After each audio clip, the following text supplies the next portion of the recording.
So अस्सलाम वालेकुम, today we will discuss we were discussing basically forensic medicine practicals block 9, जिसके अंदर हमने बहुत से कर लिए थे। हम लोग फोरेंसिक बायोलॉजी सेक्शन कर रहे हैं और उसके अंदर भी हमने ब्लड वाला पोर्शन शुरू किया है। ब्लड वाले पोर्शन के अंदर आपने ये चीज़ लाजमी याद कर लेनी है अच्छे से। हमने फिजिकल पोर्शन कर लिया था, फिजिकल एग्जामिनेशन, उसके अंदर there is a different video for naked eye और अंडर यूवी लैब वाली एग्जामिनेशन की अलग से वीडियो है, और बाकी सारी चीज़ें मैंने आपको स्पेक्ट्रोस्कोपिक और माइक्रोस्कोपिक एग्जामिनेशन वो मैंने अलग से वीडियो में बता दिया था। ठीक है, अगर आपने नहीं देखी तो go and watch that first. आज हमने करनी है केमिकल एग्जामिनेशन। केमिकल एग्जामिनेशन के बेसिकली 4 पार्ट्स हैं। स्क्रीनिंग टेस्ट है, ठीक है, कॉन्फर्मेटरी टेस्ट है, स्पीशीज स्पेसिफिक एग्जामिनेशन है, सीरोलॉजिकल एग्जामिनेशन है। जो स्क्रीनिंग और कॉन्फर्मेटरी टेस्ट हैं, ये अलग से वीडियो अवेलेबल है, ये मैंने अलग से बनाई है इन दोनों की वीडियो, ताकि ये दोनों चूँकि इंपॉर्टेंट हैं तो इनकी अलग से वीडियो बनाई है, तो इसको आपने वहाँ से देखना है। ठीक है, हम थोड़ा सा इसको आज की वीडियो में रिवाइज़ कर लेंगे सुपरफिशियली, बट डिटेल्ड वीडियो इसकी अवेलेबल है प्लेलिस्ट के अंदर, फोरेंसिक ब्लॉक 9 प्रैक्टिकल्स।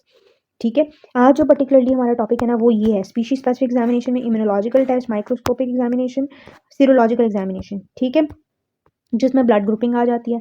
बहुत इजी है, बहुत मुश्किल इसमें कुछ भी नहीं है, ईजी टॉपिक है, तो इसको जल्दी से हम गो थ्रू कर लेते हैं।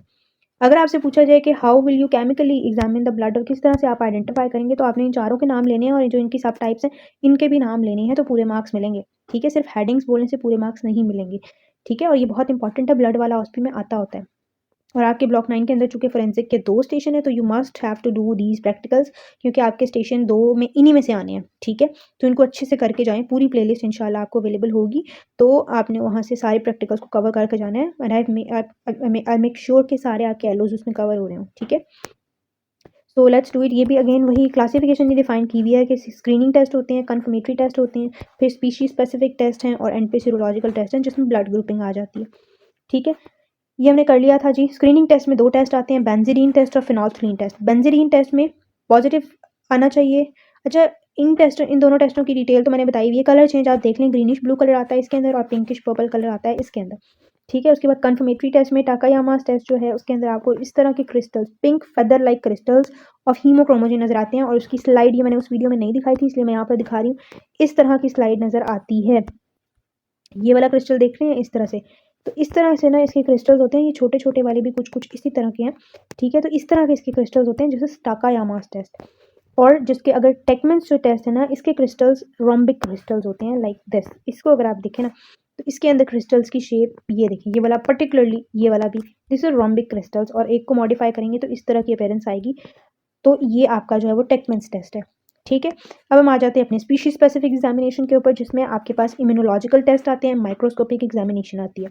माइक्रोस्कोपिक एग्जामिनेशन में आप ब्लड का स्मीयर बनाते हो, जो भी ब्लड आपके पास होता है उसका स्मीयर बनाते हो और उसको माइक्रोस्कोप के नीचे देखते हो।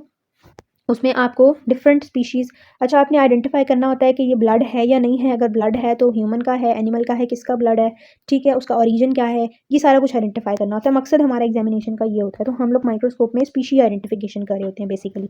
तो human RBCs, they are like round biconcave disc with no nucleus. Goat RBCs are also the same but the size is smaller. Chicken RBCs oval होते हैं, न्यूक्लिएटेड होते हैं। कैमल आरबीसीज जो है वो oval, small, a nucleated, and these are neutrophils, they are not related. ठीक है, इनकी स्लाइड्स भी अवेलेबल हैं, देखें ये गोट के आरबीसीज हैं, इस तरह नजर आएंगे। ठीक है, इनको आपने क्रैम कर लेना है। कैमल के इस तरह से नजर आएंगे। इन दोनों के ही मुश्किल है, ह्यूमन के आप आइडेंटिफाई कर लोगे और चिकन के भी कर लोगे, क्योंकि चिकन के ना न्यूक्लिएटेड होते हैं। यू कैन सी इसके अंदर बहुत नजर आ रहा है कि ये साइड पे साइटोप्लाज्म है और सेंटर में न्यूक्लियस है, तो ये पता चल जाएगा, उनमें ही मुश्किल होगी। तो उन दोनों को आपने क्रैम कर लेना है। मैं अगेन दोबारा दिखा देती हूँ, ये गोट की स्लाइड है और ये कैमल की स्लाइड है। ठीक है, ये आ सकती है पेपर में। अच्छा जी, उसके बाद जी हमारे पास दूसरा था इम्यूनोलॉजिकल एग्जामिनेशन, जिसमें इम्यूनोलॉजिकल टेस्टिंग है, प्रेसिपिटेंट टेस्ट। ठीक है, इसमें हम एंटीजन एंटीबॉडी रिएक्शन कराते हैं, हम इसमें एंटीजन डिटेक्ट करने के लिए। तो इसमें हमारे पास ये 2 मेथड्स हैं, टेस्ट ट्यूब मेथड है, 3 मेथड्स हैं। टेस्ट ट्यूब मेथड है, जेल डिफ्यूजन मेथड है, क्रॉस ओवर इलेक्ट्रोफोरेटिक मेथड है। ठीक है, सो आपसे अगर स्पीशीज स्पेसिफिक एग्जामिनेशन पूछी जाती है अमंग केमिकल एग्जामिनेशन, तो आप इम्यूनोलॉजिकल एग्जामिनेशन, आप उसमें इलेक्ट्रोफोरेसिस भी बता सकते हो, टेस्ट ट्यूब मेथड भी बता सकते हो, उसके अलावा आप माइक्रोस्कोपिक बताओगे। ठीक है, तो टेस्ट ट्यूब मेथड में क्या होता है, दिस इज क्लाउडी, आप ब्लड डालते हो। ठीक है, और जब आप ब्लड डालते हो तो देर इज क्लाउडी, आप उसमें एंटी सीरा डालते हो।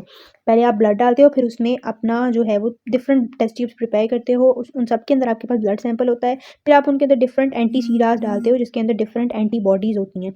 ठीक है, तो आपको जिस एंटीबॉडी में इस तरह के प्रेसिपिटेट्स नजर आए, cloudy precipitates are formed at junction of 2 solutions इस तरह एक ऊपर सोल्यूशन होगा, एक नीचे होगा, ये वाला, ठीक है, और इनके दरमियान में प्रेसिपिटेट्स बनेंगे। So this is showing a positive result कि दिस इज ब्लड, ठीक है। इसी तरह जेल डिफ्यूजन मेथड होता है और इलेक्ट्रोफोरेसिस होता है।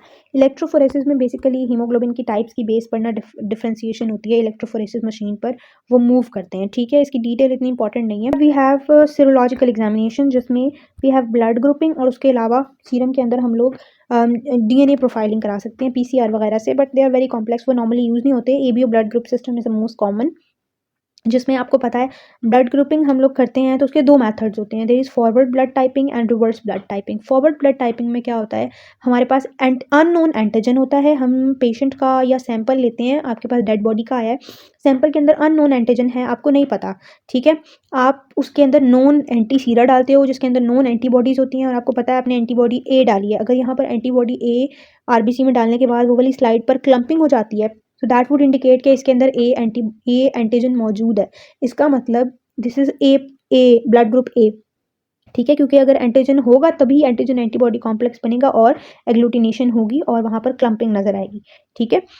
तो इसको हम फॉरवर्ड ब्लड टाइपिंग कहते हैं। अब यहाँ पर जैसे नजर आ रहा है ए ब्लड ग्रुप अगर होगा तो इसका मतलब है कि ए वाली स्लाइड के ऊपर जिस पर आपने ए एंटीबॉडीज वाला सीरम डाला होगा वहां पर क्लम्पिंग होगी। अगर बी होगा तो बी वाली पे क्लम्पिंग होगी, ठीक है। और ओ वाली पे दोनों पर क्लम्पिंग नहीं होगी, क्योंकि उसके अंदर ओ जो ब्लड ग्रुप होता है उसके अंदर दोनों एंटी ए और एंटी बी एंटीबॉडीज होती हैं, कोई भी एंटीजन प्रेजेंट नहीं होता। और अगर दोनों पे क्लम्पिंग हो रही है इट मीन्स उसके पास ए एंटीजन भी है बी एंटीजन भी है, तो वो ए बी पॉजिटिव बंदा है, ठीक है। और एंटी डी, और फिर हम एंटी डी एंटीबॉडी सीरम भी होता है हमारे पास, वो डालते हैं। तो अगर वो क्लम्प कर रहा है इसका मतलब उसके अंदर आर एच एंटीजन्स मौजूद है, तभी क्लम्पिंग हो रही है, तो वो आर एच पॉजिटिव होगा, नहीं है तो आर एच नेगेटिव होगा। This is forward blood typing. इसी तरह होती है रिवर्स ब्लड टाइपिंग, जिसमें हमारे पास अननोन सीरम होता है जिसके अंदर पेशेंट या जो भी हमारे पास सैंपल है ना, हम उसका एंटी सीरा प्रिपेयर करते हैं। एंटी सीरा कैसे प्रिपेयर करते हैं, हम उसके ब्लड को माउस या हॉर्स या रैबिट इसके अंदर इंजेक्ट करते हैं, उसके ब्लड के अगेंस्ट एंटीबॉडीज़ उसकी बॉडी के अंदर प्रोड्यूस हो जाती हैं, हम उसके सीरम को एक्सट्रैक्ट करते हैं। फिर अब हमें ये नहीं पता कि ये एंटीबॉडीज़ किस क्या एंटीबॉडीज़ हैं, एंटी ए हैं एंटी बी हैं, ठीक है। थोड़ा मुश्किल तरीका होता है बट रिवर्स ब्लड टाइपिंग का पता होना चाहिए। अब हमें नहीं पता, now unknown is the antibodies. Antigen अब आपको पता होता है, आपके पास ब्लड सैंपल्स होते हैं उनके अंदर आपको पता है इसके अंदर एंटीजन ए है, इसके अंदर एंटीजन बी है, इसके अंदर एंटीजन डी है या आर एच फैक्टर है। तो आप क्या करते हो, आप अननोन सैंपल आपने 3 टेस्ट ट्यूब में लिया जिसके अंदर अननोन एंटीबॉडीज हैं, आपने ए वाला ब्लड उसमें डालना है जिसमें आपको पता है ए एंटीजन मौजूद है। अगर वहां पर क्लम्पिंग हुई इसका मतलब उस सैंपल के अंदर ए एंटीबॉडीज मौजूद थी, तभी वो ए एंटीजन के साथ मिली और वहां पर क्लम्पिंग हो गई। So this is reverse typing. इसी तरह बाकी सब में भी करना होता है, ठीक है। इसका मैं आपको रिटर्न दिखा देती हूँ। दिस इज सीरोलॉजिकल टेस्टिंग, इसमें हमारे पास ब्लड ग्रुपिंग है, डीएनए प्रोफाइलिंग है। ब्लड ग्रुपिंग में मैंने आपको बता दिया रिवर्स होती है और फॉरवर्ड टाइपिंग होती है। डीएनए प्रोफाइलिंग में हम लोग डिफरेंट चीज़ें कराते हैं, ठीक है। उसमें एलाइसा भी आ सकता है, पीसीआर भी आ सकता है, और भी बहुत चीज़ें which is not important, which is not concern, ठीक है। जो इंपॉर्टेंट चीज़ें थी वो सारी मैंने आपको करवा दी हैं, तो अब हमारे ये सारे पॉइंट्स जो हैं वो कवर हो गए हैं। ये दोनों चीज़ें अलग वीडियो में अवेलेबल है, तो ये आपने वहाँ जाके देखनी है। And we have covered examination of blood वाला पोर्शन, ठीक है। That's all, thank you so much for watching, अल्लाह हाफिज़।